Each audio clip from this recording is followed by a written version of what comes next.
മാനവകുലത്തിന്റെ പാവങ്ങൾക്കായി ക്രൂശിൽ മരിച്ച് അടക്കപ്പെട്ട് ഉയർത്തെഴുന്നേറ്റ് ഇന്നും ജീവിച്ചിരിക്കുന്ന യേശുക്രിസ്തുവിന്റെ നാമത്തിൽ എല്ലാവർക്കും സ്നേഹവന്ദനം. കേരളത്തിന്റെ സാമൂഹിക പരിവർത്തന ചരിത്രത്തില് അക്ഷരങ്ങൾക്കും അറിവിനും വേണ്ടി നടന്ന പോരാട്ടങ്ങള് സമാനതകളില്ലാത്തതാണ്. ജാതി വ്യവസ്ഥയുടെ കരാളഹസ്തങ്ങളിൽ അമർന്നുപോയ ഒരു ജനത തങ്ങളുടെ അന്തസ്സും അവകാശങ്ങളും വീണ്ടെടുക്കാൻ നടത്തിയ ശ്രമങ്ങൾ വളരെ പ്രധാനമായി. പ്രത്യേകിച്ച് വിദ്യാലയങ്ങളുടെയും സ്ഥാപനവും അയിത്തവും തീണ്ടലും സാമൂഹിക നിയമങ്ങളായിരുന്ന ഒരു കാലത്ത് സ്കൂളുകൾ പണിയുന്ന പോലും അക്കാലത്തെ സവർണ മേധാവിത്വത്തിനും ഭരണകൂടത്തിനും ചിന്തിക്കാൻ പോലും പറ്റുന്ന ഒരു കാര്യമായിരുന്നു.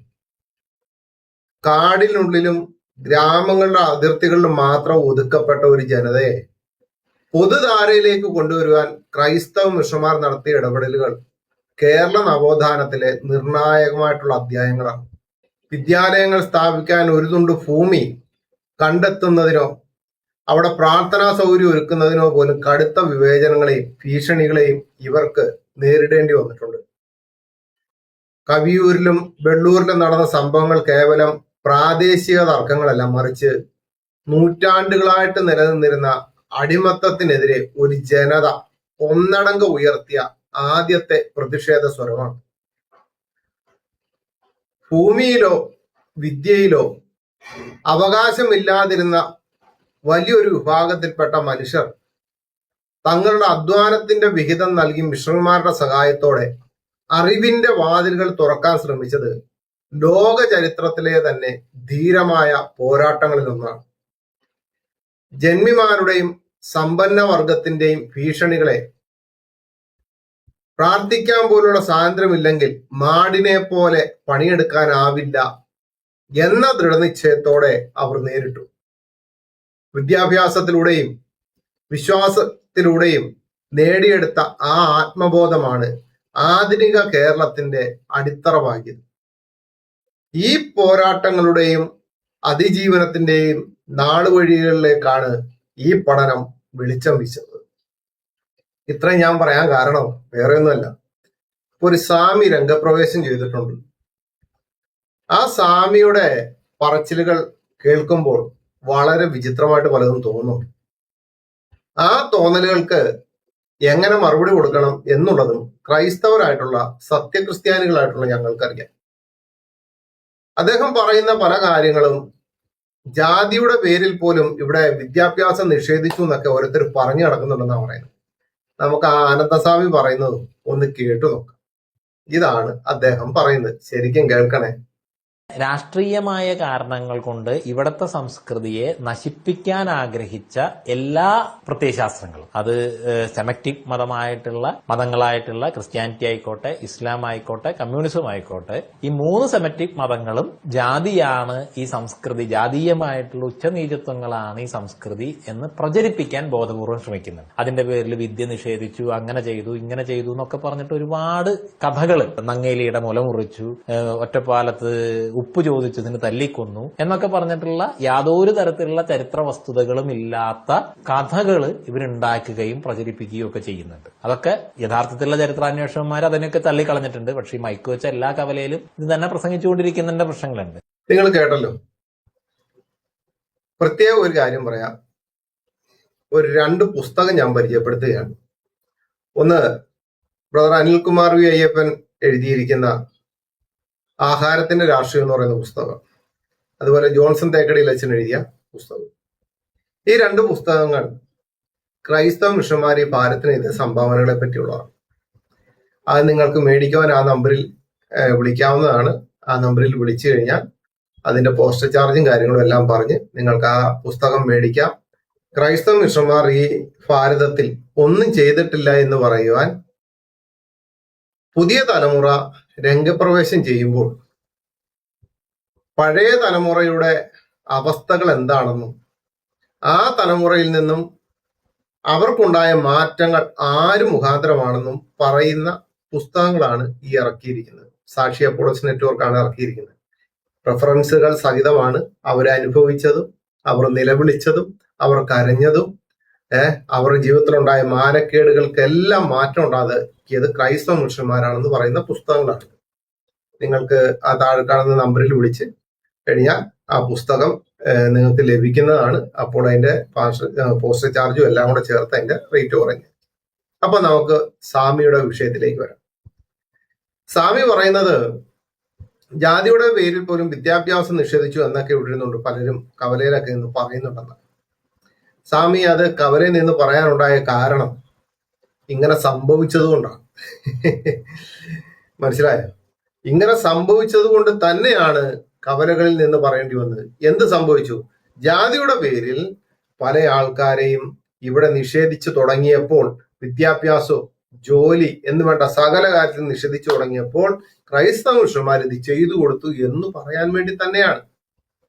നമുക്ക് ഫസ്റ്റില് തന്നെ ചില റെഫറൻസുകൾ നോക്കാം. ഇന്നത്തെ വീഡിയോയിലെ റെഫറൻസുകൾക്ക് ശകലം നീളം കൂടുതലാണ്. ശ്രദ്ധയോടെ കേൾക്കുക, വായിക്കുക. ജാതിസ്പർദ്ധ മൂലം പുലയ പള്ളിക്കുടങ്ങൾ കാട്ടിലും ഗ്രാമങ്ങളുടെ അതിർത്തികളിലുമാണ് പണിതത്. 1855 ഹാക്വർത്ത് ഒരു തുണ്ടുഭൂമി കവിയൂരിൽ വാങ്ങി പുലയർക്ക് പഠിക്കാൻ ഒരു മുറി പണിയിച്ചു. മേൽജാതിക്കാർ ഇതിനെതിരെ ഗവൺമെന്റിൽ പരാതി കൊടുത്തു. ഈ പരാതിയുടെ അടിസ്ഥാനത്തിൽ താഴെ പറയുന്ന കാരണം പറഞ്ഞ് ദിവാൻ സ്കൂൾ തുറക്കുന്നതിനെ എതിർത്തു. ഉത്സവത്തിന് കവിയൂർ ദേവനെ എഴുന്നള്ളിക്കേണ്ട റോഡിന്റെ തൊട്ടടുത്താണ് ഭൂമിയും കെട്ടിടവും. പുലയർക്ക് വേണ്ടിയുള്ള സ്കൂളും പള്ളിയും തുറക്കുന്നതിനെ നിരവധി സ്ഥലങ്ങളിൽ ജന്മികൾ എതിർത്തു. വെള്ളൂരിൽ അത്തരം ഒരു പ്രശ്നം പുലയർക്ക് അഭിമുഖീകരിക്കേണ്ടി വന്നു. അവിടെ ഭൂമി മുഴുവൻ ജന്മിയുടേതായിരുന്നു. പുലയർക്ക് ഭൂമിയിൽ ഉടമാവകാശം ഉണ്ടായിരുന്നില്ല. അതുകൊണ്ട് പുലയർ ഒരു തുണ്ടു ഭൂമി വാങ്ങാൻ മിഷണറിയോട് യാചിച്ചു. 21 രൂപയോളം വരുന്ന പുലയരുടെ സംഭാവന കണ്ട് മിഷണറി അമ്പരന്നു. അടിമകളുടെ ആഗ്രഹത്തിനെതിരെ സമ്പന്നരായ സിറിയൻ ക്രിസ്ത്യാനികൾ ഉയർത്തിയ നിരവധി എതിർപ്പുകളെ അതിജീവിച്ച് 35 രൂപയ്ക്ക് മിഷണറി ഒരു തുണ്ടു ഭൂമി വാങ്ങി പുലയർ ആരാധനയ്ക്കായി ഒരു ഷെഡ് വെച്ചു. ഭൂ ഉടമകളും സിറിയൻ ക്രിസ്ത്യാനികളും ആ ഷെഡ് തീ വയ്ക്കുമെന്ന് ഭീഷണിപ്പെടുത്തി. ഈ ഭീഷണിക്കെതിരെ അടിമകളുടെ ചരിത്രത്തിൽ ആദ്യമായി അവരൊരുമിച്ച് ഒരേ ശബ്ദത്തിൽ പറഞ്ഞു, അവിടെ ദൈവത്തെ പ്രാർത്ഥിക്കാൻ സ്വാതന്ത്ര്യമുണ്ടെങ്കിൽ അവർ മാടിനെ പോലെ പണിയെടുക്കാം, അല്ലെങ്കിൽ അവരൊരുമിച്ച് ദൈവത്തെ പ്രാർത്ഥിക്കാൻ സൗകര്യമുള്ളിടത്തേക്ക് പോകും. അടിമത്തം നിയമപരമായി നിരോധിച്ചിരുന്നതിനാൽ ഈ പ്രവൃത്തി തടയാൻ ഭൂ ഉടമയ്ക്ക് കഴിയുമായിരുന്നില്ല. അങ്ങനെ അവർ ആരാധനാ സ്വാതന്ത്ര്യം നേടിയെടുത്തു. അടുത്ത ഗ്രാമത്തിൽ മറ്റൊരു പള്ളി തുടങ്ങാനും ഈ ക്രിസ്ത്യാനികളായിരുന്നു കാരണക്കാർ. പ്രൊട്ടസ്റ്റന്റ് ക്രിസ്തു മതവും ബഹുജന പ്രസ്ഥാനങ്ങളും, പേജ് 75-76. സ്വാമിക്ക് ഏകദേശം കാര്യം മനസ്സിലായെന്ന് തോന്നുന്നു. ഇത് സ്വാമിയെ പോലുള്ളവർ കാണേണ്ട കാര്യമില്ലായിരിക്കും. കാരണം നിങ്ങളൊക്കെ വളരെ ഉയർന്ന പദവിയിലിരിക്കുന്നവരായതുകൊണ്ട് ഇങ്ങനെ. പക്ഷെ ഈ ഉയർന്ന പദവിയിലേക്ക് എത്താനുണ്ടായ കാരണം ക്രൈസ്തവ മിഷന്മാരാണ്. താങ്കൾ പറയുന്ന ഇംഗ്ലീഷ് പോലും ക്രൈസ്തവ മിഷന്മാര് ഈ ഭാരതത്തിൽ കൊണ്ടുവന്നതല്ലേ. ഹിന്ദി ഭാഷ, ഇങ്ങനെ പലതും ഉണ്ട്.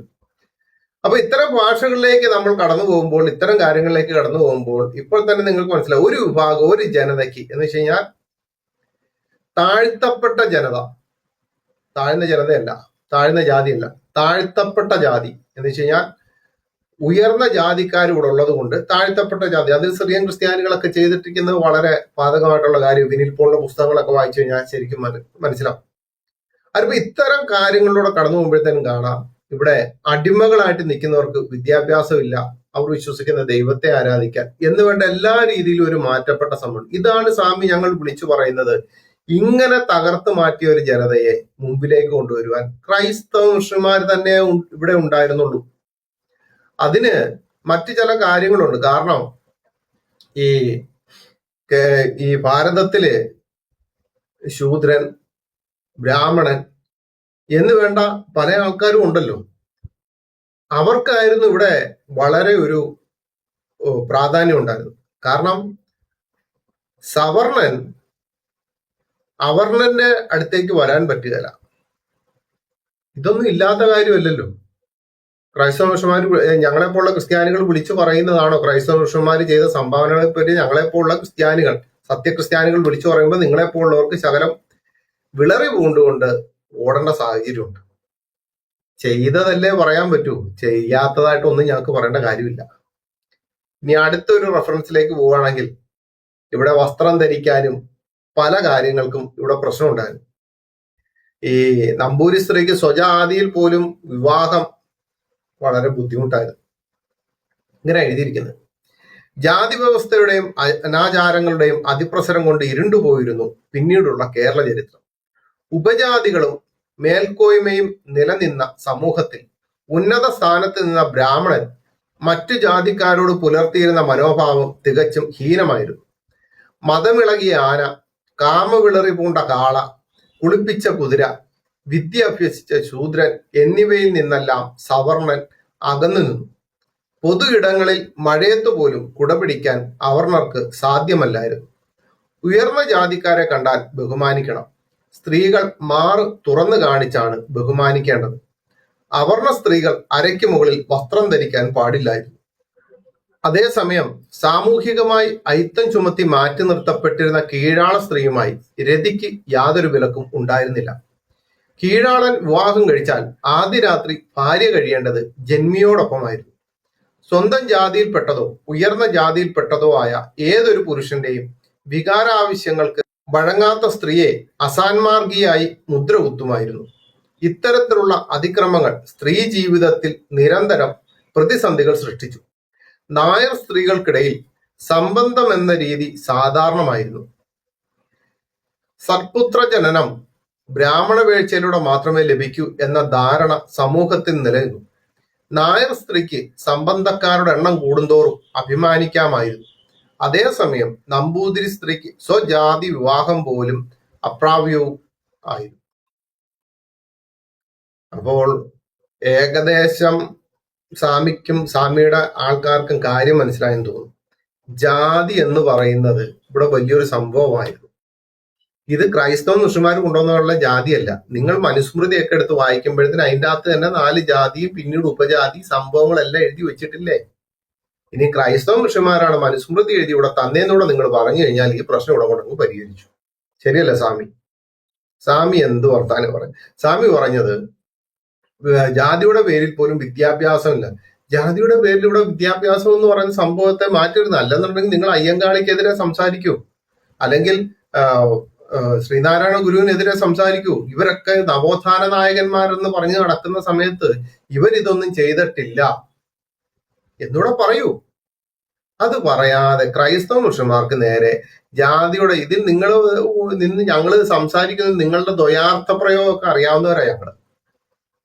കാരണം ഈ ഭാരതത്തിൽ, ഈ കേരളത്തിൽ പോലും ഈ തലപ്പണം, തലവരി അല്ലെങ്കിൽ വലക്കരം, മുനക്കരം എന്നൊക്കെ പറഞ്ഞുകൊണ്ട് അവയവങ്ങൾക്ക് വരെ കരം ഉണ്ടായിരുന്ന ഒരു സമൂഹത്തിൽ നിന്ന് അനേകർ, പ്രത്യേകിച്ച് മുനക്കരം എന്ന് പറയുന്നതിന് തന്റെ മുല അരിഞ്ഞു വെച്ചുകൊടുത്ത ചരിത്രം ഈ ഭാരതത്തിലുണ്ട്.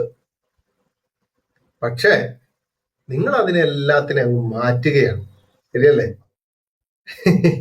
ഇനി മുലക്കരത്തിന്റെ വിഷയം പറഞ്ഞല്ലോ, അത് ഞാൻ പറഞ്ഞുതരാം, കേട്ടോ. ചെറുതും വലുതുമായ എല്ലാ ഭൂ ഉടമകളും ബ്രാഹ്മണരോ നായന്മാരോ ആയിരുന്നു. സർക്കാർ അവരുടെ പക്ഷത്തായിരുന്നതിനാൽ അനീതിപൂർവമായ നികുതികൾ ചുമത്തി കീഴ്ജാതിക്കാരെ പൊറുതിമുട്ടിച്ചു കൊണ്ടിരുന്നു. തലപ്പണം, തലവരി, വലക്കരം, മുലക്കരം എന്നിങ്ങനെ അവയവക്കരങ്ങളടക്കം ഒരു വ്യക്തിയുടെ നിലനിൽപ്പിനെ തന്നെ ചോദ്യം ചെയ്യുന്ന തരത്തിലുള്ള നികുതികളായിരുന്നു നിശ്ചയിച്ചിരുന്നത്. ധൂർത്തും യുദ്ധവും മൂലം വരുന്ന ധനവ്യായം മറികടന്ന് ഖജനാവ് നിറയ്ക്കാനുള്ള മാർഗങ്ങളായിരുന്നു ഇത്തരം കരം പിരിവുകൾ. മീൻപിടുത്തക്കാർ നൽകേണ്ട കരമാണ് വലക്കരം. 16നും 35നും ഇടയിൽ പ്രായം വരുന്ന സ്ത്രീകൾ, പ്രത്യേകിച്ച് പുലയ ജാതിക്കാർ നൽകേണ്ട കരമാണ് മുലക്കരം. ഒരു നാൾ കരം പിരിക്കാൻ വന്ന ഉദ്യോഗസ്ഥന്റെ മുന്നിൽ ഒരു യുവതി തന്റെ മുല അരിഞ്ഞു വെച്ചു കൊടുത്തു. ചോര വാർന്ന് ആ ധീരവനിത മരണമടയുകയായിരുന്നു. ബ്രാഹ്മണരുടെ ക്ഷേമത്തിനായി എന്തും ചെയ്തു കൊടുക്കാൻ തൽപരരായിരുന്ന രാജാക്കന്മാർ അവർക്ക് നികുതി ചുമത്തിയില്ല എന്ന് മാത്രമല്ല, കരമോ കരമൊഴിയായി ഭൂമി നൽകുകയും ചെയ്തു. അധികൃതന് അഗ്നിപരീക്ഷ, ജലപരീക്ഷ, വിഷപരീക്ഷ, തിളച്ച എണ്ണയിൽ കൈമുക്കൽ തുടങ്ങിയ ശിക്ഷകളും പരീക്ഷകളും നിലവിലുള്ളപ്പോൾ തന്നെ ബ്രാഹ്മണർക്കായി ഉദാരമായ ഊട്ടുകളും മുറജപം, ഭദ്രദീപം, ഹിരണ്യഗർഭം എന്നിങ്ങനെയുള്ള ആചാരങ്ങളും ആഘോഷപൂർവ്വം നടക്കുകയും ചെയ്തു. പാവപ്പെട്ടവന്റെ അധ്വാനത്തെ ചൂഷണം ചെയ്ത് അവന് ഉപയോഗിക്കുന്ന ഉപകരണങ്ങൾക്ക് വരെ നികുതി ചുമത്തി മനുഷ്യജീവി എന്ന പരിഗണന പോലുമില്ല യഥാർത്ഥ അടിമ വ്യവസ്ഥ തന്നെ നടപ്പിലാക്കി ഇക്കാലത്ത് അവർണ സവർണ വ്യത്യാസമില്ലാതെ നീതിരഹിത ജീവിതം നയിക്കേണ്ടി വന്നവരായിരുന്നു കേരളത്തിലെ സ്ത്രീകൾ. ഇതുപോലെ ചൂഷണം ചെയ്ത് ബ്രാഹ്മണർക്ക് വേണ്ടി മാത്രം പല കാര്യങ്ങളിലും കരങ്ങളും ഒന്നും ചുമത്താതെ പല കരങ്ങളും ഒരു ശരീരത്തിൽ ഒരു സ്ത്രീക്കുണ്ടാകുന്ന അവളുടെ ആ ഒരു അവയവത്തിന്റെ വലിപ്പം നോക്കി അതിന് കരം പിടിക്കാൻ നടന്ന നിങ്ങളെപ്പോലുള്ളവരാണ് ഇപ്പൊ വന്നിട്ട് പറയുന്നത് ഇങ്ങനൊന്നുമില്ല.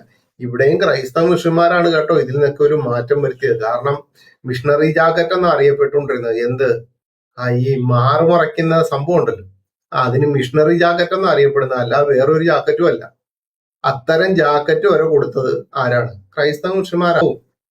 നിങ്ങളുടെ ഈ മുറജപവും ഊട്ടുകളും ഭദ്രതയും ഹിരണ്യഗർഭവും നടത്തി ഇവരെ ഇങ്ങനെ ഉയർത്തിക്കൊണ്ടിരിക്കുകയാണ്. ഇനി സ്കൂളിന്റെ വിഷയമാണല്ലോ. ഈ ഓരോ സ്ഥലത്തും ഓരോ പള്ളിക്കൂടങ്ങൾ ആരംഭിച്ചുകൊണ്ട് ക്രൈസ്തവ മിഷന്മാരായിട്ടുള്ളവര് വൻ രീതിയിൽ പ്രവർത്തനത്തെ അനുഗ്രഹമാക്കി തീർത്തു. ആ ക്രൈസ്തവ മിഷന്മാരുടെ പ്രവർത്തനങ്ങൾ വൻ വിജയകരമായി തീരാനുണ്ടായ കാരണം പരാജയപ്പെട്ടു പോയൊരു ദൈവത്തിലല്ല ഞങ്ങൾ വിശ്വസിക്കുന്നത്, വിജയിച്ച ജയിച്ച മരണത്തെ തോൽപ്പിച്ച ജീവനുള്ള ദൈവത്തിൽ ഞങ്ങൾ വിശ്വസിക്കുന്നതുകൊണ്ടാണ് ക്രൈസ്തവ മിഷന്മാർക്ക് ഇന്നും വൻ കാര്യങ്ങൾ ചെയ്യാൻ സാധിക്കുന്നത്. ഇനി പെൺപള്ളിക്കൂടം ആരംഭിച്ചു തുടങ്ങിയപ്പോഴുണ്ടായ പ്രവർത്തനങ്ങൾക്ക് കേരളത്തിൽ എങ്ങനെയായിരുന്നു അതിന്റെ തുടക്കമെന്നും എങ്ങനെയായിരുന്നു അതിന്റെ വളർച്ചയെന്നും നമുക്കൊന്ന് നോക്കാം. മയിലാടിയിൽ നിന്ന് നാഗർകോവിലേക്ക് ചാൾസ് മീറ്റ് മാറ്റി സ്ഥാപിച്ചു. 1819 നാഗർകോവിൽ ഒരു പെൺപള്ളിക്കൂടം ആരംഭിച്ചുകൊണ്ട് ജോഹന്ന തന്റെ പ്രവർത്തനങ്ങൾക്ക് തുടക്കം കുറിച്ചു. കേരളത്തിലെ ആദ്യത്തെ പെൺപള്ളിക്കൂടമായിരുന്നു ഈ മിഷൻ സ്കൂൾ. കേരളത്തിലെ സാമൂഹിക മാറ്റത്തിന് നാന്ദി കുറിച്ച ചരിത്ര സംഭവം കൂടിയായിരുന്നു ജോഹന്നയുടെ ഈ ഉദ്യമം. 14 വിദ്യാർത്ഥിനികളാണ് ആദ്യ പ്രവേശനം തേടി എത്തിയത്. തുടർന്നുള്ള വർഷങ്ങളിൽ വിദ്യാർത്ഥിനികളെ ലഭിക്കാതെ വളരെയധികം ബുദ്ധിമുട്ടുകൾ സഹിക്കേണ്ടി വന്നു. ഗണിതശാസ്ത്രം, ഭൂമിശാസ്ത്രം, ബൈബിൾ, ഗുണപാഠങ്ങൾ എന്നിവയായിരുന്നു പാഠ്യവിഷയങ്ങൾ. 1893 കോളേജായി ഉയർത്തപ്പെട്ട ഈ സ്ഥാപനം സ്കോട്ട് ക്രിസ്ത്യൻ കോളേജ് എന്ന പേരിലാണ് ഇന്ന് അറിയപ്പെടുന്നത്. ജോഹന്ന മിഡ് ആരംഭിച്ച മിഷണറി പ്രവർത്തനങ്ങളെ ഒരു പ്രസ്ഥാനമാക്കി വളർത്തിക്കൊണ്ടുവന്നത് 1819 മിഷണറിയായി എത്തിയ ചാൾസ് മാർട്ടിന്റെയും മാർത്ത മാർട്ടിന്റെയും വരവോടെയാണ്. കേരളത്തിലെ സ്ത്രീകളുടെ പുരോഗതി വിദ്യാഭ്യാസത്തിലൂടെ സാധ്യമാക്കണമെന്നും സ്ത്രീകളുടെ വിദ്യാഭ്യാസത്തിന് നൽകുന്ന പ്രാധാന്യം അനുസരിച്ചായിരിക്കും ഇന്ത്യയുടെ ഭാവി തീരുമാനിക്കപ്പെടുന്നതെന്നും ഇവർ വിശ്വസിച്ചു. പ്രാരംഭകാലത്ത് രക്ഷിതാക്കൾ പെൺകുട്ടികളെ സ്കൂളിലേക്ക് അയക്കാൻ തയ്യാറായില്ല. പെൺകുട്ടികൾ വിദ്യാഭ്യാസം തേടുന്നത് സാമൂഹിക നീതിക്കും വ്യവസ്ഥിതിക്കും എതിരാണെന്ന് അവർ വിചാരിച്ചു. ക്രിസ്തീയ കുടുംബത്തിലെ പെൺകുട്ടികളെ മാത്രമേ സ്കൂളിലേക്ക് അയച്ചുള്ളൂ. ചില കുട്ടികൾ ഒരാഴ്ച കൊണ്ട് പഠിത്തം മതിയാക്കി ഓടിപ്പോയി. വിദ്യാർത്ഥിനികൾക്ക് പ്രായപരിധിയൊന്നും ഏർപ്പെടുത്തിയിരുന്നില്ല. പല കുട്ടികളും അടിമജാതിയിൽപ്പെട്ടവരായിരുന്നു. അപ്പോൾ ഈ പെൺപള്ളിക്കൂടം തുടങ്ങിയത് ക്രൈസ്തവ മിഷന്മാരാണ്. അതും താഴ്ത്തപ്പെട്ട അടിമജാതിയിൽപ്പെട്ടവരായിരുന്നു കൂടുതലും. പിന്നെ ക്രിസ്തീയ കുടുംബത്തിലെ പെൺകുട്ടികളെ മാത്രമേ സ്കൂളിലേക്ക് അയച്ചിട്ടുള്ളൂ എന്നുള്ള വിഷയങ്ങളൊക്കെ വരുമ്പോഴത്തേനും അന്ന് മറ്റുള്ളവർക്ക് അയക്കാൻ ഭയമായിരുന്നു. അത് വേറെ ഒന്നും കൊണ്ടല്ല, അവിടെ ഈ ജന്മിമാരായിട്ടുള്ളവര് ഇതിനെ തടയും. കാരണം എന്താ, ഈ കുട്ടികൾ പോലും പാടത്ത് പണിയെടുക്കുമായിരുന്നു. ഈ പാടത്ത് പണിയെടുക്കുന്ന സാഹചര്യം വരുമ്പോഴാണ് ജന്മിമാർ ഇവരെ വിടാത്തത്. കാരണം അത്രയും ആൾക്കാർ ഒരുമിച്ച് ജന്മികളുടെ പാടത്ത് നിന്ന് പണിയെടുക്കുമ്പോൾ, അവരുടെ കളപ്പുരയിലും മറ്റുള്ള സ്ഥലങ്ങളിലും പണിയെടുക്കുമ്പോൾ അവരുടെ പണി കൂടുതൽ നടക്കും. ഇത് വിദ്യാഭ്യാസത്തിലേക്ക് കടന്നുപോയി കഴിഞ്ഞാൽ ഉണ്ടാകുന്ന പ്രശ്നം, ജന്മിമാർക്കുണ്ടായ പ്രശ്നം, അവർ കണക്ക് കാര്യങ്ങൾ ചോദിച്ച് കൂലി മേടിക്കും. അവർക്ക് ഉന്നത വിദ്യാഭ്യാസം ലഭിച്ചു കഴിഞ്ഞാൽ അവർ അറിവ് വർദ്ധിക്കും. അറിവ് വർദ്ധിക്കുമ്പോൾ ചെയ്യുന്ന ജോലിയെ പറ്റിയുള്ള കാര്യത്തിന്റെ ആ ഒരു വശങ്ങൾ മനസ്സിലാക്കി കഴിയുമ്പോൾ ഇവർ കൂലികൾ കൂടുതൽ മേടിക്കാനും അടിമ എന്നത് മാറ്റി അവൻ ഉടമയായി തീരുമെന്നുള്ള ഭയമൊക്കെയാണ്. എന്നിട്ട് ഇവിടെ പലരും പറയുന്നുണ്ട്, ഓ, ഞങ്ങളുടെ കൊടി പിടിച്ചത് കൊണ്ടാണെന്നൊക്കെ. കൊടി പിടിച്ച പലതും കൊടി കുത്തി അവിടെ മുരടിച്ചു പോയതല്ലാതെ മുമ്പോട്ടൊന്നും ഉണ്ടായിട്ടില്ല. ഇനി നാഗർകോവിലില് പെൺകുട്ടികൾക്കായിട്ടുണ്ടാക്കിയ ആ സ്കൂളില് അവർക്കുണ്ടായ ഗുണങ്ങൾ എന്തൊക്കെയാണെന്ന് നോക്കാം. നാഗർകോവിൽ താമസ സൗകര്യത്തോട് പെൺകുട്ടികൾക്കായി 1820 മാർത്താ മാർട്ട് ഒരു സ്കൂൾ ആരംഭിച്ചു. തിരുവിതാംകൂറിലെ ഇത്തരത്തിലുള്ള ആദ്യ സ്കൂളായിരുന്നു. 94 വിദ്യാർത്ഥിനികൾ ഈ സ്കൂളിൽ പ്രവേശനം നേടിയെങ്കിലും താമസ സൗകര്യം ഉപയോഗപ്പെടുത്തിയത് 36 പേർ മാത്രമായിരുന്നു. താമസവും വസ്ത്രവും ആഹാരവും സൗജന്യമായിരുന്നു. വായന, എഴുത്ത്, തുന്നൽ എന്നിവയിൽ വിദ്യാർത്ഥികൾക്ക് പരിശീലനം നൽകിയിരുന്നു. സ്കൂൾ നടത്താൻ ജോഹന്നയും മാർത്തയും ഏറെ ത്യാഗം സഹിച്ചു.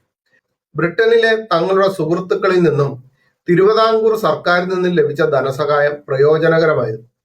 സെമിനാരി അങ്കണത്തിൽ പ്രവർത്തിക്കുന്ന സ്കൂളിൽ മറ്റു ജാതിയിലെ കുട്ടികൾ വരാൻ വിസമ്മതം കാണിക്കുന്നു എന്ന് മനസ്സിലാക്കിയപ്പോൾ 1922 നാഗർകോവിലിനടുത്ത് കോട്ടാറിൽ ബസാർ സ്കൂൾ എന്ന പേരിൽ ഒരു വിദ്യാഭ്യാസ സ്ഥാപനം ആരംഭിച്ചു. സവർണ ജാതിയിലെ അധ്യാപികമാരെ നിയമിച്ചു. മിഷണന്മാരുടെ ഈ സംരംഭം വിജയകരമായിരുന്നു. 1819 നാഗർകോവിലിൽ ആരംഭിച്ച സ്കൂളിൽ 14 കുട്ടികൾ ഉണ്ടായിരുന്നുവെങ്കിൽ ബസാർ സ്കൂളിലെ പെൺകുട്ടികളുടെ എണ്ണം 42. വളരെ ബുദ്ധിമുട്ടി, വളരെ കഷ്ടപ്പാടോടുകൂടി തന്നെയാണ് ഒരു വിദ്യാഭ്യാസ സ്ഥാപനം ഇന്ന് നടത്തിക്കൊണ്ടു പോകുന്നത്. ആ നടത്തിക്കൊണ്ടു പോകുന്ന സ്ഥലങ്ങളിലേക്ക് നേരെ ഇടിച്ചങ്ങോട്ട് കയറി ചെന്നിട്ട് ഞങ്ങൾക്ക് നിക്കരിക്കാൻ മുറി കിട്ടിയില്ല, അതിന് മുറി കിട്ടിയില്ല, ഇതിന് മുറി കിട്ടിയില്ല, സ്കൂളിൽ ചെന്ന സ്കൂളിൽ പഠിച്ചിട്ട് വരിക എന്നുള്ളത്. ഇത് തുടക്കകാലം മുതലേ എല്ലാ കാര്യത്തിലും വിദ്യാഭ്യാസം ക്രൈസ്തവ മിഷണന്മാർ ഭാരതത്തിൽ തന്നപ്പോഴത്തേനും അവർക്കുണ്ടാകുന്ന ബുദ്ധിമുട്ടുകൾ അനവധിയായിരുന്നു. പല സ്കൂളുകളിലേക്കും മറ്റു ജാതിയിലെ കുട്ടികൾ വരാൻ തയ്യാറാകാതിരുന്നതിന്റെ കാരണം ഉയർന്ന ജാതിക്കാർ അവിടെ പഠിക്കുമ്പോൾ താഴ്ത്തപ്പെട്ട ജാതിയിൽപ്പെട്ടവർ വരാൻ മടിക്കുന്നതിന്റെ കാരണം വേറൊന്നുമില്ല. കാരണം ഒരുമിച്ചിരുന്ന് പഠിക്കാൻ പറ്റത്തില്ല. രണ്ട് വശങ്ങൾ ഇപ്പോഴും വടക്കേന്ത്യയിൽ പല സ്ഥലങ്ങളിലും ഉണ്ടല്ലോ ഇതേപോലുള്ള ഒരു അവസ്ഥ. ഈ കേരളത്തിലേക്ക് വന്നിട്ട് ഇവിടെ കിടന്നുകൊണ്ട് പലതും വിളിച്ചു പറയുമ്പോഴത്തേനും ഒരു കാര്യം ആലോചിച്ചോണം. കേരളത്തിൽ ഇത് പറയാനുള്ള ധൈര്യവും ആർജവും എഴുന്നേറ്റ് നിൽക്കാനും, എന്ന് വെച്ച് കഴിഞ്ഞാൽ കൂനി നടന്ന് അടിമയെന്ന് പറഞ്ഞുകൊണ്ട് കൂനി നടന്ന് കഴുത്ത് വളഞ്ഞ് നടന്നവർക്ക് തലയുയർത്തി നട്ടല് നിവർത്തി എന്ന് പറയാൻ പറയാൻ ഒരു സാഹചര്യം ഉണ്ടാക്കി കൊടുത്തത് ക്രൈസ്തവ മിഷണന്മാരാണ്, അല്ലാതെ വേറൊന്നുമല്ല. വരും ദിവസങ്ങളിൽ ദൈവം അനുവദിച്ചാൽ ഇതിനെപ്പറ്റി കൂടുതലായിട്ട് പറയുമ്പോൾ നിങ്ങൾക്ക് മനസ്സിലാകും ഈ ഭാരതത്തിൽ എത്രത്തോളം കഷ്ടത, ക്രിസ്തുവിനെ സ്വീകരിച്ചതിന്റെ പേരിൽ, വിദ്യാഭ്യാസം നേടിയതിന്റെ പേരിൽ എത്രത്തോളം പ്രശ്നങ്ങൾ ഇവിടുത്തെ ആൾക്കാർക്ക് ഉണ്ടായിട്ടുണ്ടായിരുന്നു. അത് വേറെ ആയിരുന്നില്ല, ഈ സവർണ ജാതിയിൽ നിന്ന് തന്നെയാണ്. ഇനി നാഗർകോവിലേക്ക് മിഷന്റെ സ്ഥാപനം മാറ്റിയപ്പോൾ അവിടെ ഏതൊക്കെ രീതിയിലാണ് വിദ്യാഭ്യാസത്തിൻ്റെതായിട്ടുള്ള പ്രവർത്തനങ്ങൾ ഉണ്ടായെന്ന് നോക്കാം. മിഷന്റെ ആസ്ഥാനം നാഗർകോവിലേക്ക് മാറ്റിയതോടെ മിഷണറിമാർ പ്രവർത്തന മേഖല തിരുവിതാംകൂറിന്റെ മറ്റു സ്ഥലങ്ങളിലേക്ക് വ്യാപിപ്പിച്ചു. തിരുവനന്തപുരം, കൊല്ലം, പാറശാല, വക്കം, ആറ്റിങ്ങൽ എന്നിവിടങ്ങളിൽ മിഷൻ കേന്ദ്രങ്ങൾ ആരംഭിച്ചു. നാഗർകോവിലിലെ മിഷൻ കേന്ദ്രത്തെ 2 ഡിവിഷനുകളായി വിഭജിച്ചു. നാഗർകോവിൽ കിഴക്കൻ ഡിവിഷനായും നെയ്യൂർ പശ്ചിമ ഡിവിഷനായും നിലവിൽ വന്നു. നാഗർകോവിൽ ഡിവിഷന് കീഴിലുള്ള താമരക്കുളം, മുകിലംകുടി, അഗസ്തീശ്വരം, കോട്ടാർ, പുത്തളം, പുതുഗ്രാമം, കോവിൽവിള, അത്തിക്കാട്, പാറക്കെ, വടക്കൻകുളം എന്നീ സ്ഥലങ്ങളിൽ ആൺപള്ളിക്കൂടങ്ങളും പെൺപള്ളിക്കൂടങ്ങളും ആരംഭിച്ചു. 1821 നാഗർകോവിൽ മാത്രം 15 സ്കൂൾ മിഷൻ കീഴിലുണ്ടായിരുന്നു. 1821 സ്ഥാപിച്ച തിരുവനന്തപുരം മിഷൻ കേന്ദ്രം വലിയതുറയിലാണ് ആദ്യത്തെ സ്കൂൾ ആരംഭിച്ചത്. തുടർന്ന് കണ്ണാന്തുറ, നെയ്യാറ്റിൻകര, വല്ലവങ്കോട്, കരിങ്കുളം, കുഴിത്തറ എന്നിവിടങ്ങളിൽ മിഷൻ കേന്ദ്രങ്ങൾ ആരംഭിക്കുകയും അവിടെയൊക്കെ സ്കൂളുകൾ സ്ഥാപിക്കുകയും ചെയ്തു. ഈ ഡോക്ടർ ആർ രാധാകൃഷ്ണൻ എഴുതിയിരിക്കുന്ന കേരളത്തിന്റെ സ്ത്രീ ശക്തി ചരിത്രം എന്ന് പറയുന്ന പുസ്തകം വായിക്കുമ്പോഴത്തേന് എനിക്ക് വളരെ അഭിമാനവും വളരെ സന്തോഷവും തോന്നുകയാണ്. കാരണം സ്വന്തം നാട് വിട്ട് ഈ ഭാരതത്തിലേക്ക് വന്ന് ഇവിടെ സ്കൂളുകൾ സ്ഥാപിച്ചത് എത്രയോ ശക്തമായ രീതിയിലാണ് അദ്ദേഹം എഴുതി വെച്ചിരിക്കുന്നത്. നിങ്ങൾക്ക് ചെയ്യാൻ പറ്റുന്ന ഒരു കാര്യം സനാതനികളോടും, കാരണം വിദ്യാഭ്യാസത്തെ എതിർക്കുകയും വിദ്യാഭ്യാസം ഇല്ല എന്ന് പറയും, വിദ്യാഭ്യാസത്തെ നശിപ്പിക്കാൻ എപ്പോഴും മുൻപന്തിയിലേക്ക് വളർന്നു വന്നുകൊണ്ടിരിക്കുന്നത് നിങ്ങളോടെല്ലാം പറയാനുള്ളത്, ഇത്തരം ചരിത്രങ്ങൾ എഴുതി പുസ്തകം വിൽക്കാൻ വെച്ചിരിക്കുന്ന സ്ഥലങ്ങളിൽ ചെന്നിട്ട് എല്ലാ പുസ്തകവും മേടിക്കുക. മേടിച്ചിട്ട് ഒന്നെങ്കിൽ കത്തിച്ചു കളയുക, അല്ലെങ്കിൽ മേടിച്ച പുസ്തകം ഒന്ന് തുറന്നു നോക്കുക. വാട്സപ്പ് യൂണിവേഴ്സിറ്റി പരിപാടിയൊക്കെ നിർത്തിയിട്ട് ഒന്ന് തുറന്നു നോക്കിയിട്ട് അതിൻ്റെ അകത്ത് എഴുതിയിരിക്കുന്ന കാര്യത്തെ സത്യം മനസ്സിലാക്കിയിട്ട് എന്ത് ചെയ്യണം, മിഷന്മാർ ഇവിടെ എന്തൊക്കെ ചെയ്തിട്ടുണ്ടെന്നുള്ളതിനെ പറ്റി നല്ല രീതിയിൽ ഒന്ന് പഠിച്ച്, നിങ്ങൾ 10 സ്ഥലങ്ങളിൽ പോയി നിന്നിട്ട് പറയുന്നേ മിഷന്മാർ ചെയ്ത സംഭാവനകൾ. ഞങ്ങളുടെ വീട്ടിലുള്ളവർ ഇപ്പോൾ ഒരു ജാക്കറ്റ് ഇട്ട് മറച്ച് നടക്കുന്നുണ്ടെങ്കിൽ അത് മിഷന്മാർ ചെയ്ത സംഭാവനകളാണ്. ഞങ്ങൾ ഇംഗ്ലീഷിൽ എന്തെങ്കിലും എഴുതി പിടിപ്പിക്കുന്നുണ്ടെങ്കിൽ വാക്ചാതുര്യത്തിലൂടെ തലയുയർത്തിക്കൊണ്ട് ഞങ്ങൾക്ക് ഒരു സ്വാതന്ത്ര്യം ലഭിച്ചു എന്ന് പറഞ്ഞിരിക്കാനുണ്ടായ കാരണം ക്രൈസ്തവ മിഷന്മാർ ചെയ്ത ഞങ്ങൾക്ക് വേണ്ടി ചെയ്ത സംഭാവനയാണെന്ന് വിളിച്ചു പറയാൻ ഒരു ധൈര്യം കാണിക്കുന്നേ.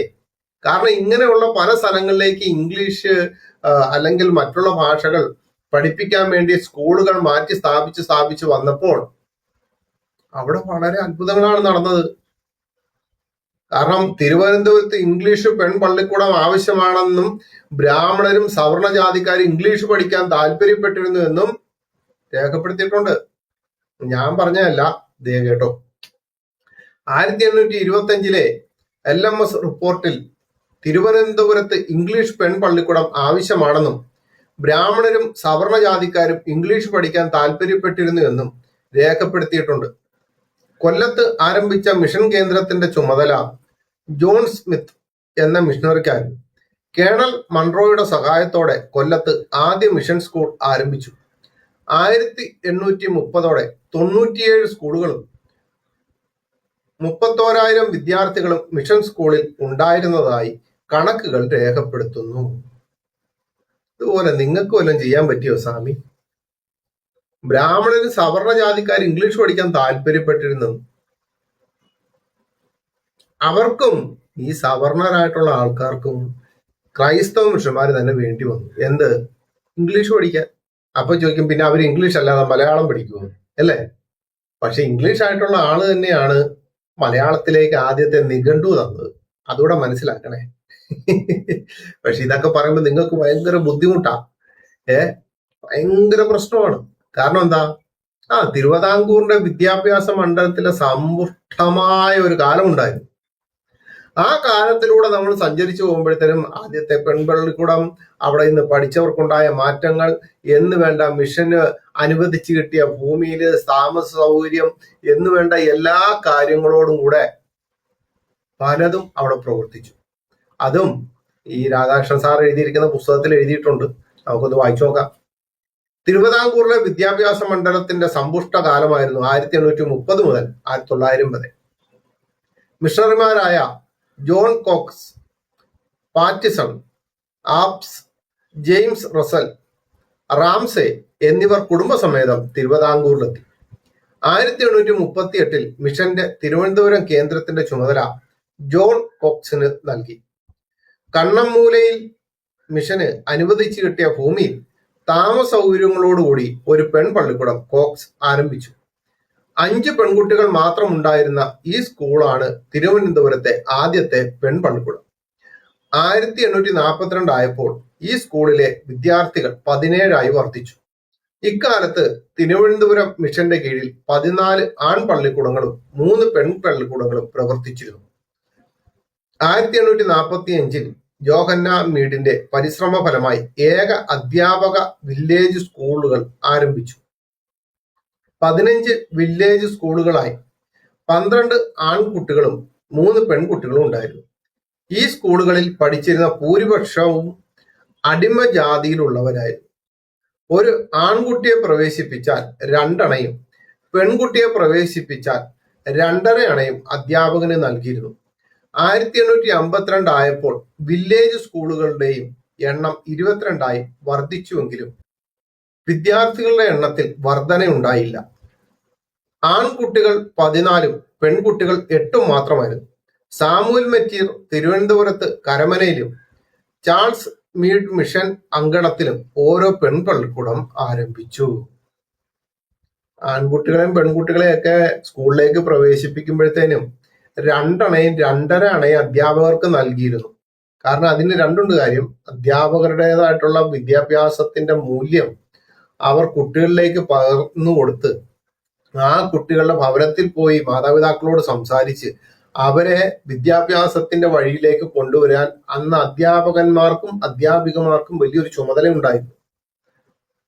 ആ ചുമതലയിലേക്കാണ് ഈ ക്യാഷിന്റെയും കാര്യങ്ങളും, കാരണം 2 അണയും 2.5 അണയൊക്കെ അവർക്ക് കിട്ടുമ്പോൾ ആ കൊണ്ടുവരുന്ന കുട്ടിയുടെ മേൽ അധ്യാപകനും അധ്യാപികയ്ക്കും വളരെ വളരെ എന്തുണ്ട്, ആത്മാർത്ഥമായിട്ട് പഠിപ്പിക്കാനുള്ള ഒരു ഉത്തരവാദിത്വമുണ്ട്.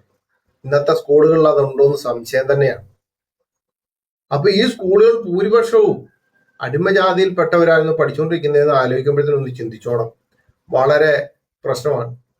പിന്നെ ചില ആൾക്കാർ പറയും ഈ ജാതിയിൽപ്പെട്ടവർ വന്ന് നിങ്ങളുടെ ഈ സാധ്യതിരുന്നാൾ രാജാവ് പോലും മിശ്രന്മാരുടെ അടുത്തേക്ക് വന്നിട്ട് അവരോട് പറഞ്ഞിട്ടുണ്ട് നിങ്ങൾ സ്കൂള് തുടങ്ങൂ എന്നൊക്കെ പറഞ്ഞതിന്റെ ചരിത്രങ്ങളുണ്ട്.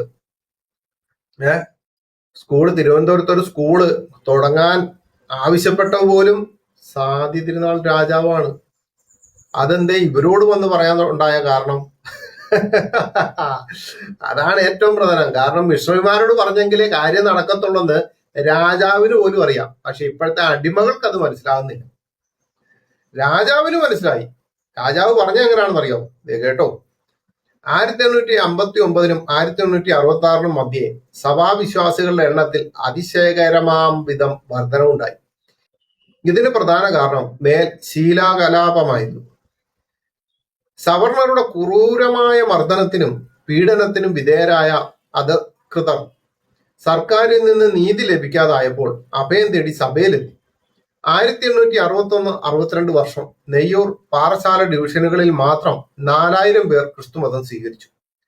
1870 ആയപ്പോൾ പാറശാല ഡിവിഷനുകളിൽ മാത്രം ക്രൈസ്തവരുടെ എണ്ണം 1500 വർദ്ധിച്ചു. ഇതിന്റെ ഫലമായി കൂടുതൽ വിദ്യാഭ്യാസ സ്ഥാപനങ്ങൾ ആവശ്യമായി വന്നു.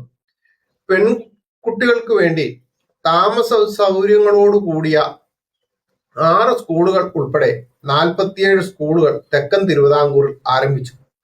ലണ്ടൻ മിഷന്റെ പ്രവർത്തനങ്ങൾ സാമൂഹിക മാറ്റത്തിന് തുടക്കം കുറിച്ചപ്പോൾ മിഷന്റെ സഹകരണത്തോടെ സർക്കാർ ചില സ്കൂളുകൾ ആരംഭിച്ചു. സാദി തിരുനാൾ രാജാവ് നാഗർകോവിൽ സെമിനാരി സന്ദർശിക്കുകയും അവിടുത്തെ പ്രഥമ അധ്യാപകൻ ജോൺ റോബർട്ട്സിനോട് തിരുവനന്തപുരത്ത് ഇംഗ്ലീഷ് സ്കൂൾ ആരംഭിക്കാൻ ആവശ്യപ്പെടുകയും ചെയ്തു. 1821 റോബർട്ട്സ് തിരുവനന്തപുരത്ത് ഒരു ഇംഗ്ലീഷ് സ്കൂൾ ആരംഭിച്ചു. 1836 സർക്കാർ ഈ സ്കൂൾ ഏറ്റെടുക്കുകയും രാജാസ് ഫ്രീ സ്കൂൾ എന്ന നാമകരണം ചെയ്തു. 1855 വരെ ജോൺ റോബർട്ട്സ് ഈ സ്കൂളിന്റെ പ്രഥമ അധ്യാപകനായി തുടർന്നു. പ്രതിമാസം 300 രൂപ ശമ്പളവും നൽകി വന്നു. 1864 വനിതാ മിഷണറി പത്മനാഭസ്വാമി ക്ഷേത്രത്തിലെ ഒരു പഴയ കെട്ടിടത്തിൽ സവർണ ജാതിയിലെ പെൺകുട്ടികൾക്ക് വേണ്ടി ഒരു ഇംഗ്ലീഷ് സ്കൂൾ ആരംഭിച്ചു. രാജകൊട്ടാരത്തിലെ സ്ത്രീകളെയും ഫോർഡ് ഇംഗ്ലീഷ് പഠിപ്പിച്ചിരുന്നു. ലണ്ടൻ മിഷന്റെ സാമൂഹിക സ്വാധീനം വർദ്ധിച്ചതോടെ മിഷണറിമാർക്ക് സർക്കാർ പദവിയിൽ ഉന്നത സ്ഥാനവും അംഗീകാരവും ലഭിച്ചു.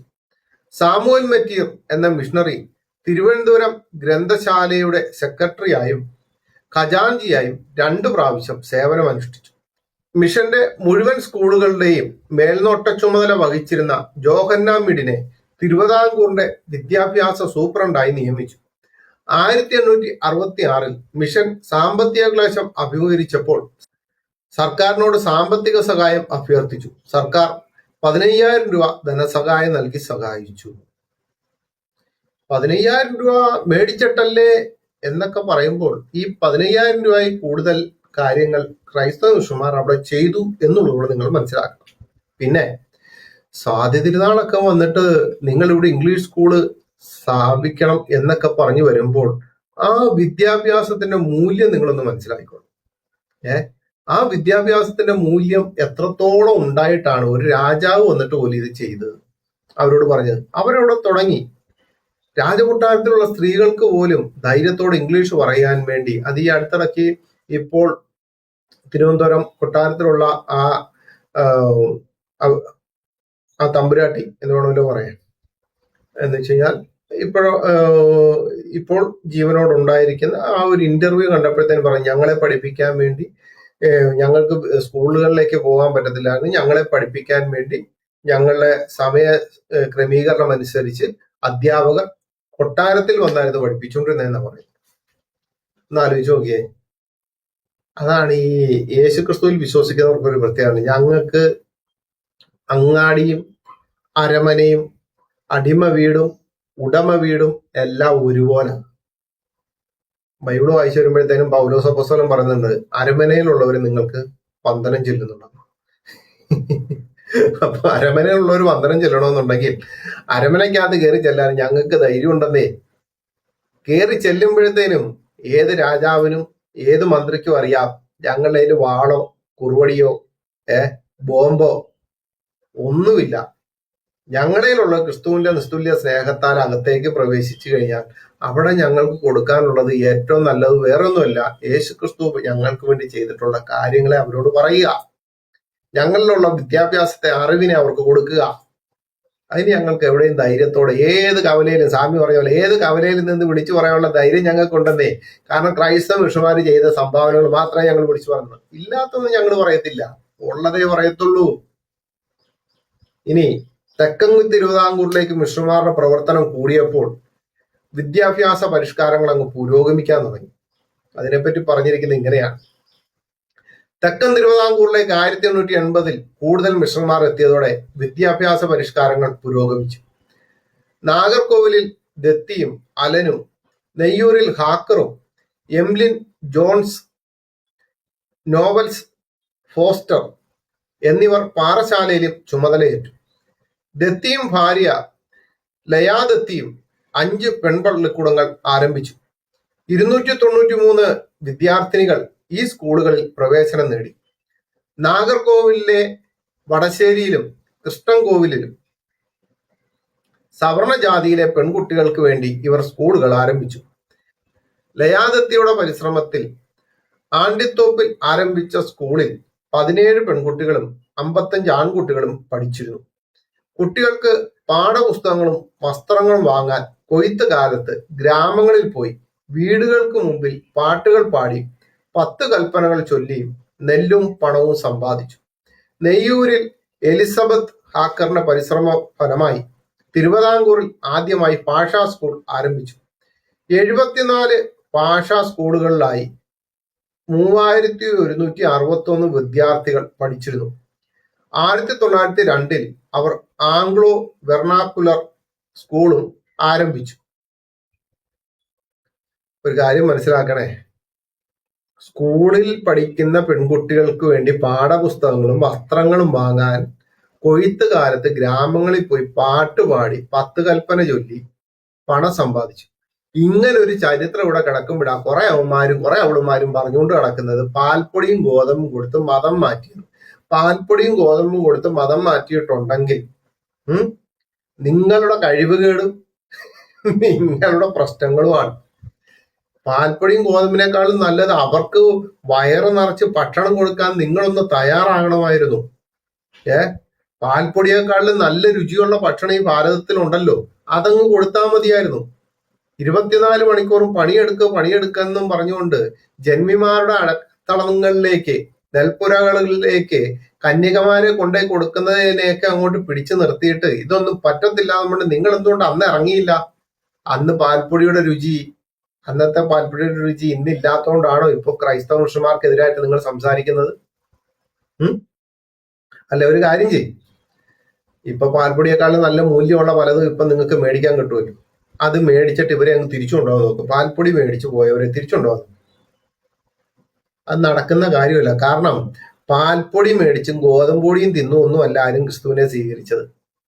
അവർ സ്വീകരിച്ചത് താഴ്ത്തപ്പെട്ട ജാതിയുടെ അവസ്ഥയിൽ നിന്നൊന്ന് ഉയർന്നു വരാൻ, ഒരു തല ഉയർത്തി നോക്കുവാനുള്ള ഒരു സന്തോഷം സാധനം കൊടുത്ത ക്രൈസ്തവ മിഷണർമാരായതുകൊണ്ടാണ്. കഴിഞ്ഞ എപ്പിസോഡുകളിൽ ശശികല ചേച്ചിക്ക് ഞാൻ മറുപടി കൊടുത്തപ്പോഴത്തേന് അവിടെ രാജാവ് തന്നെ പറയുന്നുണ്ട്, വലിയ വിദ്യാഭ്യാസം നേടിയിട്ട് രാജാവിന്റെ മുമ്പിൽ വന്നിട്ട് ഒരു താഴ്ത്തപ്പെട്ട ജാതിക്കാരൻ ചോദിക്കുന്നുണ്ട്, എനിക്കൊരു സ്കൂൾ ഒരു അധ്യാപകനായിട്ട് ഒരു ഇത് കിട്ടുമോന്ന് ചോദിച്ചപ്പോഴത്തേനും നീ താഴ്ത്തപ്പെട്ട ജാതിയിൽ, നീ ക്രിസ്ത്യാനി ആയി കഴിഞ്ഞാൽ പെട്ടെന്ന് ജോലി കിട്ടും. അതെന്താ അങ്ങനെ പറയാനുണ്ടായ കാരണം? ചരിത്രവും കുറച്ച് പുസ്തകമൊക്കെ ഒന്ന് വായിച്ച് പഠിക്കണം, മനസ്സിലായോ? അല്ലെന്നുണ്ടെങ്കിൽ ഒന്നും അറിയാൻ പറ്റാത്ത രീതിയിൽ ഇരുന്നുകൊണ്ട് ഇങ്ങനെ കിടന്നുകൊണ്ട് പറയേണ്ടി വരും. ഇനി ഈ സ്കൂളുകളിലേക്ക് അധ്യാപകരെ നിയമിക്കുകയാണ്. ആ നിയമന രീതിയും കാര്യങ്ങളും എല്ലാം ഒന്ന് നോക്കാം. സ്കൂളുകൾക്ക് സർക്കാർ ധനസഹായം നൽകി തുടങ്ങിയപ്പോൾ അധ്യാപകർക്കുള്ള യോഗ്യതയെ നിർബന്ധമാക്കി. പരിശീലനം നേടി അധ്യാപകരെ നിയമിച്ചാൽ മാത്രമേ സർക്കാർ ധനസഹായം ലഭിക്കുകയുള്ളൂ എന്ന നിയമം പ്രാബല്യത്തിൽ വന്നു. 1859 ആനി അലന്റെ നേതൃത്വത്തിൽ ഒരു അധ്യാപക പരിശീലന കേന്ദ്രം ആരംഭിച്ചു. തെരഞ്ഞെടുത്ത 48 പുരുഷന്മാർക്ക് മിഷന്റെ ചിലവിൽ ആദ്യ പരിശീലനം നൽകി. ഈ പരിശീലന സ്കൂൾ പിൽക്കാലത്ത് നോർമൻ ട്രെയിനിങ് സ്കൂളായി പ്രസിദ്ധി ആർജിച്ചു.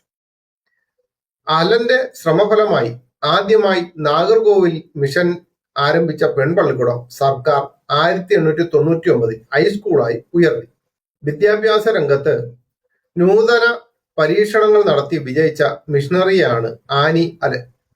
3 മാസത്തിൽ ഒരിക്കൽ എല്ലാ വിഷയങ്ങൾക്കും വാചാ പരീക്ഷയും എഴുത്തു പരീക്ഷയും നടത്തി. എഴുതുവാനും വായിക്കുവാനും പരിശീലിച്ചിരുന്നതിനു പുറമെ ഭൂമിശാസ്ത്രം, ഗണിതശാസ്ത്രം എന്നീ വിഷയങ്ങളും പഠിപ്പിച്ചിരുന്നു. സമർത്ഥരായ വിദ്യാർത്ഥികളെ വാർഷിക യോഗങ്ങളിൽ സമ്മാനങ്ങൾ നൽകി ആനി പ്രോത്സാഹിപ്പിച്ചിരുന്നു. വൈശ്യ, തട്ടാർ വിഭാഗങ്ങൾ ഏറെയുള്ള സ്ഥലങ്ങളിലായിരുന്നു കോട്ട, വടശ്ശേരി, പുത്തേരി എന്നിവിടങ്ങളിലെ പെൺകുട്ടികൾക്ക് മറ്റു സ്കൂളുകളിൽ പ്രവേശനം നിഷേധിച്ചപ്പോൾ സവർണരുടെ എതിർപ്പിനെ മറികടന്ന് അവർക്കായി അലൻ സ്കൂൾ ആരംഭിച്ചു.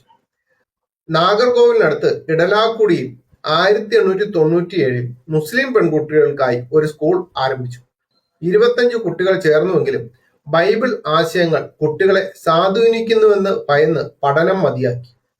നാഗർകോവിലിൽ 2500 രൂപയ്ക്ക് 3 ഏക്കർ സ്ഥലം വാങ്ങി. ഗേൾ എന്ന പേരിൽ പെൺകുട്ടികൾക്ക് വേണ്ടി ഒരു അഭയ കേന്ദ്രം ആരംഭിച്ചു. ഇവിടെ താമസിച്ചിരുന്ന 261 പേരിൽ 47 പേർ അനാഥരായി. മിഷണറി ചരിത്രത്തിന്റെ അവർണ സ്മരണ അടയാളപ്പെടുത്തിക്കൊണ്ട് കേരളത്തിലെ സ്ത്രീ ശാക്തീകരണ പ്രസ്ഥാനത്തിന് മങ്ങാത്ത ഓർമ്മ കൂടിയാണ് അലൻ നൽകിയത്. എങ്ങനെയുണ്ട്? 2500 രൂപയ്ക്ക് 3 ഏക്കർ സ്ഥലം വാങ്ങി ഗേൾസ് ഹോം എന്ന പേരില് പെൺകുട്ടികൾക്ക് വേണ്ടി ഒരു അഭയകേന്ദ്രമൊക്കെ ആരംഭിച്ച ക്രൈസ്തവ മിഷണറിയെ സ്ത്രീ ശാക്തീകരണത്തിന് വേണ്ടി അവർ ചെയ്തിട്ടുള്ള സംഭാവന ഒന്ന് ആലോചിച്ച് നോക്കി. വിദ്യാഭ്യാസ രംഗത്ത് നൂതനമായിട്ടുള്ള പരീക്ഷണങ്ങളെല്ലാം നടത്തി വിജയിച്ച് ഇപ്പൊ ഈ ട്രെയിനിങ് സ്കൂള് അല്ലെങ്കിൽ ട്രെയിനിങ് അധ്യാപകരെന്നും പറഞ്ഞ് ഞങ്ങളൊക്കെ പഠിക്കുന്ന സമയത്തേക്ക് വരുമ്പോൾ ഈ ക്രൈസ്തവ മിഷണറി ആനി അലന്റെ നേതൃത്വത്തിലൊക്കെ നടത്തിയിട്ടുള്ള ഈ പഠന വിഷയങ്ങളാണ്, പാഠ്യ വിഷയങ്ങളാണ് ഇപ്പോഴും പ്രവർത്തിച്ചുകൊണ്ടിരിക്കുന്നത്. സ്കൂള് അധ്യാപകരായിട്ട് തെരഞ്ഞെടുക്കുന്നവര് പിന്നീട് പല സ്കൂളുകളിലേക്കും പോയി ട്രെയിനിങ് ടീച്ചേഴ്സ് ആയിട്ട് വരുന്നതും അവര് പഠിപ്പിക്കുന്നതും ഒക്കെ ഞങ്ങൾ പഠിച്ചിട്ടുള്ളതാണ്. പക്ഷെ ഇന്ന് ചരിത്രം ഞാൻ വായിക്കുകയും പഠിക്കുകയും മനസ്സിലാക്കി വരികയും ചെയ്യുമ്പോൾ എനിക്ക് മനസ്സിലാകുന്ന ഒരു കാര്യമുണ്ട്. ഞങ്ങളൊക്കെ സ്കൂളിൽ പഠിക്കുന്ന സമയത്ത് 2 മാസത്തേക്ക് ട്രെയിനിങ് ടീച്ചേഴ്സ് ആണ് വരുന്നത് നിങ്ങളെ പഠിപ്പിക്കാൻ എന്നൊക്കെ പറഞ്ഞു വരുമ്പോൾ ഇതിനുള്ള ബുദ്ധി ലഭിച്ചത് ക്രൈസ്തവ മിഷണറിമാരിൽ നിന്നാണെന്ന് ഓർക്കുമ്പോൾ ഇന്ന് എനിക്കൊക്കെ അഭിമാനം തോന്നുകയാണ്. പല ആൾക്കാർക്ക് ഇതൊരു അപമാനമായിട്ട് തോന്നുന്നുണ്ടെങ്കിൽ എന്നെ പോലുള്ളവർക്ക് ഇതൊരു അഭിമാനമാണ്. കാരണം കാലങ്ങൾക്ക് മുമ്പേ ഭാരതത്തിലേക്ക് വന്ന ക്രൈസ്തവ മിഷണറിമാരാണല്ലോ ഇത് ചെയ്തു വെച്ചതെന്ന് ഓർക്കുമ്പോൾ ഉണ്ടാകുന്ന ഒരു സന്തോഷം നിങ്ങൾക്കത് ചിലപ്പോൾ പറ്റത്തില്ലായിരിക്കും. കാരണം വിദ്യാഭ്യാസം കിട്ടിപ്പോയില്ല, അതിന്റെയാണ്. ജാതിഭേദമന്യേ പെൺകുട്ടികളുടെ വിദ്യാഭ്യാസ പുരോഗതിക്ക് വേണ്ടി പ്രവർത്തിച്ച വനിതാ മിഷണറി ആയിരുന്നു ജെസി തോംസൺ. 1872 മെഡിക്കൽ മിഷന്റെ സഹായത്തോടെ അവർണ ജാതിയിലെ പെൺകുട്ടികൾക്ക് വേണ്ടി നെയ്യൂരിൽ ഒരു സ്കൂൾ ആരംഭിച്ചു. 4 അധ്യാപകരെ നിയമിക്കുകയും 40 പെൺകുട്ടികൾക്ക് പ്രവേശനം നൽകുകയും ചെയ്തു. തലക്കുളത്തും ഇരണിയിലുമുള്ള സവർണ സ്ത്രീകളുടെ വീടുകൾ സന്ദർശിച്ച് പഠിക്കാൻ താല്പര്യമുള്ളവരെ പ്രോത്സാഹിപ്പിച്ചിരുന്നു. 1889 കഠിനക്ഷാമവും പകർച്ചവ്യാധിയും പടർന്നു പിടിച്ചപ്പോൾ കുട്ടികൾക്കായി സ്കൂൾ പരിസരങ്ങളിൽ ചികിത്സാ മുറികൾ തുറന്നു. കുട്ടികളുടെ സ്വഭാവ രൂപീകരണത്തിൽ അവർ അതീവ ശ്രദ്ധ നൽകിയിരുന്നു. സ്കൂളുകളിൽ പെൺകുട്ടികളുടെ അനുപാതം ആൺകുട്ടികളുടേതിന് തുല്യമെത്തിക്കാൻ അവർക്ക് കഴിഞ്ഞു. 1880-ലും 1881-ലും തലക്കുളത്തും നെയ്യൂരിലും ശൂദ്രജാതിയിൽപ്പെട്ട കുട്ടികൾക്ക് വേണ്ടി ഓരോ സ്കൂൾ അവർ ആരംഭിച്ചു. കഠിന ക്ഷാമവും പകർച്ചവ്യാധിയൊക്കെ പിടിച്ചപ്പോഴത്തേനും കുട്ടികൾക്കായിട്ട് ആ സ്കൂളിന്റെ പരിസരത്ത് ചികിത്സാമുറി വരെ തുറന്നത് ക്രൈസ്തവ മിഷന്മാരാ. പള്ളിയോട് ചേർന്ന് കൂടം പണിത്, പള്ളിക്കൂടം എന്ന് പറയുന്നത് പോലെ തന്നെ സ്കൂളിനോട് ചേർന്ന് ചികിത്സാമുറികൾ തുറന്ന് അവരുടെ സ്വഭാവ രൂപീകരണത്തിനും എല്ലാം മാറ്റി. ഞാൻ കണ്ട കേരളം എന്ന് പറയുന്ന പുസ്തകം വായിക്കുമ്പോഴേ അതിൻ്റെ അകത്ത് അന്നത്തെ സ്ത്രീകൾക്കുണ്ടായിരുന്ന ഏറ്റവും വലിയ സ്വഭാവം എന്ന് പറയുന്നത് മോഷണമായിരുന്നു. അത്തരം മോഷണത്തിൽ നിന്ന് പോലും ആൾക്കാരെ മാറ്റിക്കൊണ്ടുവന്ന ക്രൈസ്തവ മിഷണറിമാരാണ്. ആ മിഷണറിമാരുടെ ജീവിതത്തെയാണ് ഇന്ന് കടന്നുകൊണ്ട് കുറെ ആൾക്കാർ ചോദിക്കുന്നത്, എന്ത് ചെയ്തു ഇവിടെ വന്നിട്ട് നെല്ലിക്കായും അല്ലെന്നുണ്ടെങ്കിൽ മറ്റുള്ളതും അടിച്ചുകൊണ്ട് പോയി, അല്ലെങ്കിൽ ഏലക്ക കൊണ്ടുപോയി, കുരുമുളക് കൊണ്ടുപോയി, തടി കൊണ്ടുപോയി, തേക്ക് കൊണ്ടുപോയി എന്നൊക്കെ പറഞ്ഞുകൊണ്ട് വരുമ്പോൾ അടിച്ചു മാറ്റാൻ വന്നവരും സത്യസന്ധരായിട്ട് വന്നവരും രണ്ടും രണ്ടാണ്. ബ്രിട്ടീഷുകാരുടെ കൂട്ടത്തിലേക്കല്ല ക്രൈസ്തവ മിഷണറിമാരെ ചേർക്കേണ്ടത്.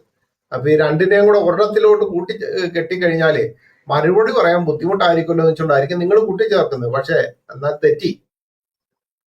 മറുപടി പറയാൻ ഇഷ്ടം പോലെ കിടക്കുകയല്ലേ. എന്തിനാ സ്വാമി മടിക്കേണ്ട കാര്യമല്ലേ സ്വാമി? സ്വാമിയോട് പിന്നെ ഒരു കാര്യം പറയട്ടെ. ഇവിടുത്തെ ഈ സ്ത്രീകൾക്ക് ഈ പാഠ്യപദ്ധതികൾക്ക് പുറമെ തുന്നലും പാചകവും നെൽകൃഷി വസ്ത്രാലങ്കാര അച്ചടി എന്നിവയിൽ പെൺകുട്ടികൾക്ക് അവർക്ക് നല്ല രീതിയിൽ പ്രവേശനം നൽകി, പരിശീലനം നൽകി, പല സ്ഥലത്തും പ്രവേശനത്തിലേക്ക് പോയി എന്ന് വേണ്ട ഓരോ സ്ഥലത്ത് ചെല്ലുമ്പോഴും ക്രൈസ്തവ മിഷന്മാർ ചെയ്ത സംഭാവനകളിലൂടെ അന്നത്തെ താഴ്ത്തപ്പെട്ട ജാതിയിൽപ്പെട്ട ആൾക്കാർ ചെയ്തിട്ടുള്ള ഓരോന്ന് കണ്ടിട്ട് പല രാജ്യത്തിലുള്ളവർ വന്നിട്ട് അവരെ അനുമോദിച്ചിട്ടുണ്ട്. ചരിത്രം ഇതാണ് പറയുന്നത്. വിദ്യാർത്ഥികൾക്ക് പ്രചോദനം ലഭിക്കുന്ന രീതിയിൽ ഒരു പരീക്ഷ സമ്പ്രദായത്തിന് തുടക്കം കുറിച്ചത് ബെയ്ലിസ് എന്ന വനിതാ മിഷണറി ആയിരുന്നു. പാഠ്യപദ്ധതികൾക്ക് പുറമെ തുന്നൽ, പാചകം, നെൽകൃഷി, വസ്ത്രാലങ്കാരം, അച്ചടി എന്നിവയിൽ പെൺകുട്ടികൾക്ക് അവർ പരിശീലനം നൽകി. Mrs Mateer, Mrs Knowles, Mrs Newport, Mrs Emlyn Jones എന്നിവർ തൊഴിൽ പരിശീലനത്തിന് കുട്ടികൾക്ക് നേതൃത്വം നൽകി. ഈ വ്യവസായ കേന്ദ്രങ്ങളിലെ ഉൽപ്പന്നങ്ങൾക്ക് ലണ്ടൻ, പാരീസ്, ചിക്കാഗോ, മദ്രാസ് എന്നിവിടങ്ങളിലെ പ്രദർശനശാലകളിൽ ആവശ്യക്കാർ ഏറെയായിരുന്നു. മിഷന്റെ അച്ചടിശാലയിൽ പെൺകുട്ടികൾ പലർക്കും തൊഴിൽ നൽകി. തൊഴിൽ ലഭിച്ചതോടെ ഈ പെൺകുട്ടികൾക്ക് സമൂഹത്തിൽ അംഗീകാരവും അർഹമായ വിവാഹബന്ധങ്ങൾ വന്നു ചേരുകയും ചെയ്തു. പ്രതിബന്ധങ്ങളെ അതിജീവിച്ച് സാമൂഹിക പരിഷ്കരണങ്ങൾക്ക് നേതൃത്വം നൽകിയതോടെ ലണ്ടൻ മിഷണറിക്ക് അംഗീകാരവും ലഭിച്ചു തുടങ്ങി. തെക്കൻ തിരുവിതാംകൂറിലെ മിക്ക ഗ്രാമങ്ങളിലെയും ജനങ്ങൾ സ്കൂളുകൾ ആരംഭിക്കാൻ മിഷണറിമാരെ ക്ഷണിച്ചു തുടങ്ങി. ഇപ്പൊ കാര്യം മനസ്സിലായോ സ്വാമി? നിങ്ങൾ പറഞ്ഞല്ലോ ജാതിയുടെ പേരിൽ വിദ്യാഭ്യാസം പോലും എതിർന്നു. വിദ്യാഭ്യാസം എന്നല്ല, നേരെ ചൊവ്വെ നിൽക്കാൻ പോലും ഒരു അവകാശമില്ലായിരുന്നു. ആ സ്ഥലങ്ങളിലേക്കാണ് ക്രൈസ്തവ മിഷണറിമാർ ഇവിടെ വന്നത്. നിങ്ങൾക്ക് ചെയ്യാൻ പറ്റാത്തത്, ഇനിയുള്ള കാലത്ത് നിങ്ങൾക്ക് ചെയ്യാൻ പറ്റാത്തത് ഇവിടെ ചെയ്തു കാണിച്ചത് ക്രൈസ്തവ മിഷണറിമാർ തന്നെയാണ്. ഞങ്ങൾ അതിൽ അഭിമാനിക്കുന്നുണ്ട്. എന്നാൽ ഇപ്പോൾ ചില ടീമുകൾ ഈ ക്രൈസ്തവ മിഷണറിമാർ ചെയ്ത സംഭാവനയെ പറ്റി ഞങ്ങൾ വിളിച്ചു പറയുമ്പോൾ ഞങ്ങളുടെ കൂട്ടത്തിലുള്ള കുറെ എണ്ണോ നിങ്ങളുടെ കൂട്ടത്തിലുള്ള കുറെ എണ്ണോ ഇതിനെ പരിഹസിച്ചും പലതും എഴുതിയിടുന്നുണ്ട്. ഞങ്ങൾക്കിത് പ്രശ്നമുള്ള കാര്യമല്ല. കാരണം സത്യം സത്യമായിട്ട് തന്നെ എന്ന് നിലനിൽക്കുന്നതുകൊണ്ടാണ് ഞങ്ങൾക്ക് ഇത് പറയാൻ സാധിക്കുന്നത്. അതിന് ക്രൈസ്തവ മിഷണറിമാർക്കും അന്നത്തെ കാലത്ത് ക്രൈസ്തവ മിഷണറിമാർക്ക് ധൈര്യം കൊടുത്തത്, ഇന്നത്തെ കാലത്ത് ഞങ്ങൾക്ക് ഇത് വിളിച്ചു പറയാൻ ധൈര്യം തന്നത്, ഞങ്ങൾക്ക് വേണ്ടി അല്ലെങ്കിൽ നിങ്ങൾക്ക് വേണ്ടി ലോകത്തിലെ സകല മനുഷ്യർക്കും വേണ്ടി യേശു ക്രിസ്തു ക്രൂശിൽ കാൽവരി യാഗമായി ആ ഒരു ധൈര്യമുണ്ട്. ആ ധൈര്യം ഉള്ളതുകൊണ്ടാണ്. കാരണം എന്താ? സകല മനുഷ്യരുടെ പാവങ്ങൾക്കായിട്ട് യേശു ക്രിസ്തു ക്രൂശിൽ മരിച്ചു, അടക്കപ്പെട്ടു, ഉയർത്തെഴുന്നേറ്റു. ക്രൂശിലേക്ക് പോകുന്ന സമയത്ത് അടിമേടിച്ചപ്പോൾ ഇട്ടിട്ട് ഓടിയില്ല. അവിടെ ചെന്ന് ആണികളാൽ കയ്യിലും കാലിലും അടിച്ചപ്പോൾ അവിടുന്ന് മാഞ്ഞു പോയില്ല, മറഞ്ഞു പോയില്ല. മുഖത്ത് തുപ്പേറ്റപ്പോൾ തിരിച്ചു പ്രതികരിച്ചില്ല. അങ്ങനെ പ്രതികരിക്കാൻ നിന്നത് ഞങ്ങൾക്ക് നിങ്ങൾക്കും വേണ്ടി ക്രൂശിൽ ജയോത്സവമായിട്ട് ആ മരണത്തെ കൊണ്ടാടിക്കൊണ്ട് മരിച്ച് അടക്കപ്പെട്ട് ഉയർത്തെഴുന്നേറ്റ് ഇന്നും ജീവിച്ചിരിപ്പുണ്ട്. ആ ഉയർപ്പിന്റെ ശക്തി ഞങ്ങൾക്ക് നിങ്ങളോട് പറയാൻ സാധിക്കുന്നത് ഒന്നേ ഉള്ളൂ: കർത്താവായ യേശു ക്രിസ്തുവിനെ അറിയുക, മനസ്സിലാക്കുക. ക്രൈസ്തവ മിഷണറിമാർ ഭാരതത്തിൽ വന്ന് ഇത്രയും വലിയൊരു സംഭാവന ചെയ്തിട്ടുണ്ടെങ്കിൽ, ഇത്രയും കാര്യങ്ങളെ നിങ്ങൾക്ക് ബോധ്യമാകാൻ പറ്റുന്നുണ്ടെങ്കിൽ സ്വാമിയോടും പറയണം, സ്വാമി ഇന്ന് വരെയുള്ള കാര്യങ്ങളെ മാറ്റിവെച്ചിട്ട് ഇത് കേൾക്കുന്ന ദിവസം ഹൃദയം കൊണ്ട് വിശ്വസിച്ച് അതരം കൊണ്ട് ഏറ്റുപറഞ്ഞ് കർത്താവിനെ രക്ഷകനും നാഥനുമായി സ്വീകരിച്ചു കഴിഞ്ഞാൽ ഇന്ന് മരിച്ചാൽ കർത്താവിനോട് ചേരാൻ പറ്റും. അതാണ് ഏറ്റവും വലിയ പ്രധാനമായിട്ടുള്ള ഒരു കാര്യം. പിന്നെ വേറൊരു മഹാൻ പറഞ്ഞിട്ടുണ്ട്, വേശ്യകളെ കാണിച്ച് സ്വർഗം, ഇവിടുത്തെ ദശാംശം കൊടുത്ത് സ്വർഗം എന്നൊക്കെ. അതിന് ഞാൻ തക്കതായിട്ടുള്ള മറുപടി തരാം. കാരണം നിങ്ങളുടെ കുറച്ച് സ്വർഗ സംഭവങ്ങളുണ്ടല്ലോ, അത് ഞാൻ പറഞ്ഞേക്കാം. അപ്പോൾ എന്നെ കേട്ടവരോട് പറയാനുള്ളത് ഇത്രേ ഉള്ളൂ. കർത്താവായ യേശു ക്രിസ്തുവിൽ വിശ്വസിച്ചുകൊണ്ട് ഈ ഭാരതത്തിലേക്ക് കടന്നു വന്ന അനേക ക്രൈസ്തവ മിഷന്മാർ ഇവിടെ മരിച്ചിട്ടുണ്ട്, ഇവിടെ അടക്കപ്പെട്ടിട്ടുണ്ട്. എന്നാൽ അവർ മരിച്ചു പോയെങ്കിലും അവർ തന്നിട്ടുള്ള സംഭാവനകളെ ആർക്കും മാറ്റാൻ പറ്റത്തില്ല.